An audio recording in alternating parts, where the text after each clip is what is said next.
Yang pakai Estima model ACR 30 ni, jom masuk. Mungkin cerita ni ada kena mengena dengan anda. Owner dari jauh datang dari Seremban. Dia kata kereta ni baru beli second. So dia datang Dr. Tayar, dia minta kita buat full checking.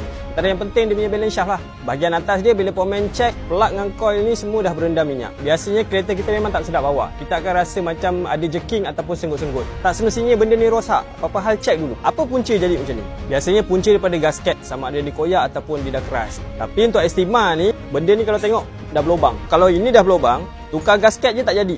Ini kena tukar sekali. Cerita pasal bahagian bawah dia pula, ini namanya oil pan. Bila buka kita akan jumpa ni namanya balance shaft. Kalau tengok condition luaran macam elok, tapi sebab dah goyang. Dia memang belum pecah tapi dah problem. Sepatutnya kalau dia elok, dia takkan boleh goyang macam ni. Mileage kereta ni dah 180,000, tapi owner bernasib baik sebab balance shaft ni tak pecah tengah jalan. Ini balance shaft yang baru. Tengok. Dia fit. Tak boleh goyang.